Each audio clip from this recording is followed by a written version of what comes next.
Assalamualaikum. Stadium RTM edisi 29 April 2023. Saya Safi Sali. Prestasi pemain perseorangan nombor 1 Malaysia, Lee Zijia, kini cetus kebimbangan. Ia susulan kekalahan pemain ranking keempat dunia itu pada aksi pusingan awal kejohanan badminton Asia BAC di Dubai baru-baru ini. Dalam tempoh 2 tahun sejak 2022, Zijia hanya dapat meraih 1 gelaran pada kejohanan terbuka Thailand. Keputusan itu pastinya menimbulkan keraguan berhubung prestasi menjelang kejohanan besar seperti Sukan Olimpik. Prestasi Zijia turut mendapat reaksi Menteri Belia dan Sukan Hanayo.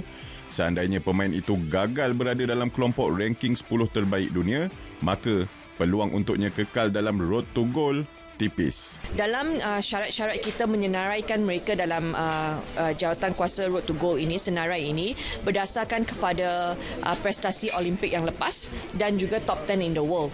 So selagi ranking mereka ada dalam top 10 in the world, kita akan pastikan mereka diberikan sokongan. Hilang daya penglihatan sejak usia 12 tahun bukan penghalang Azwan Amir Hassan cemerlang dalam sukan. Atlet Paralimpik negara itu telah buktikan kemampuan dalam sukan 10 pin bowling di peringkat tempatan dan antarabangsa. Wartawan Maiza Musa ada laporannya.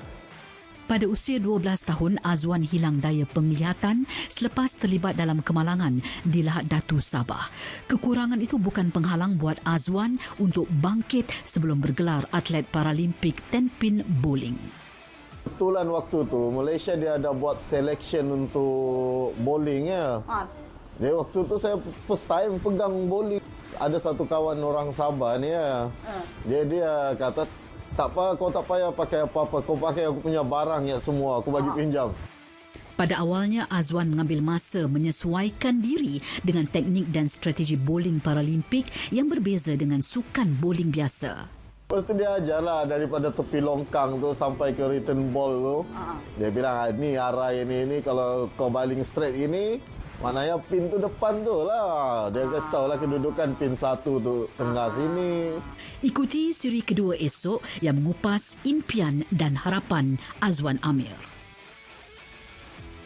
Sentuhan majlis pakar pukulan sudut penalti dari Australia, Christopher Siriello mula memberi impak positif kepada skuad hoki negara.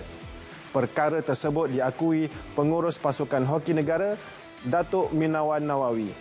Jelas beliau, keputusan melantik pemenang pingat gangsa Sukan Olimpik 2012 itu tepat pada masanya. Menurutnya, ia adalah satu kelebihan buat skuad hoki negara untuk mendapat pendedahan daripada pakar pukulan sudut penalti luar negara. Daripada feedback yang saya dapat, sememangnya begitu positif kerana Christopher Siriello ni dia banyak menekankan teknik-teknik bagaimana untuk mengambil pukulan sudut penalti dengan lebih baik. So saya percaya drill beliau, method beliau, tip-tips yang beliau kongsikan, pengalaman beliau akan membantu pakar-pakar pukulan sudut penalti daripada pasukan remaja dan juga pasukan wanita untuk beraksi ataupun mempertajamkan skill mereka. Buat masa ini, Chris hanya melatih pasukan remaja kebangsaan serta skuad hoki wanita negara. Beliau dijangka akan melatih skuad hoki negara senior, negara yang kini dalam misi memburu tiket ke Sukan Olimpik Paris 2024 dalam masa terdekat. Status penjaring terbanyak Liga Super terus jadi tumpuan. Biarpun didominasi pemain import, namun peluang pemain tempatan seperti Arif Aiman untuk bergelar penjaring terbanyak musim ini masih terbuka. Pemain tengah kelab Johor Darul Takzim itu membuktikan dirinya antara pemain tempatan yang perlu diberikan perhatian. Arif Aiman kini telah merekodkan 5 gol dan Ketua Jurulatih Solari Esteban konsisten menggunakan hikmat pemain itu untuk 9 perlawanan berturut-turut. Ketika ini, hanya nama Arif Aiman menjadi pemain tempatan yang menduduki 10 teratas penjaring terbanyak liga. Selain Arif Aiman, Muhammad Faizal Abdul Halim dari Selangor FC yang telah merekodkan 4 gol dilihat antara pemain tempatan yang mampu memberikan saingan status penjaring terbanyak liga.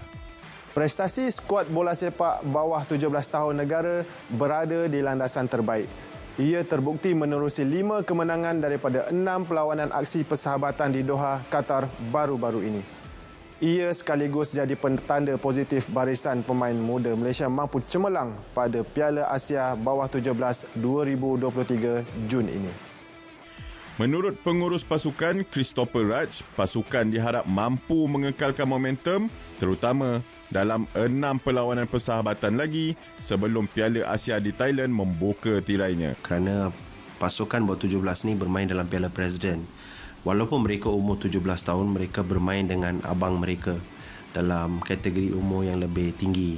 Ya, dan ini memberikan mereka persiapan yang lebih baik dan juga secara fizikal dan sebagainya. Peluang untuk menambah baik itu lebih besar, lebih mencabar ya daripada main dalam jangka umur yang sama. Skuad muda negara dijadual berdepan aksi persahabatan menentang Uzbekistan pada 6 dan 8 Jun sebelum melawan Arab Saudi 9 Jun. Sebelum itu, pasukan akan ke Jakarta dari 27 Mei hingga 3 Jun bagi perlawanan persahabatan bersama 3 kelab B22 Indonesia. Paparan itu menutup Stadium RTM malam ini. Saya Safi Sali, semoga jumpa lagi. Assalamualaikum.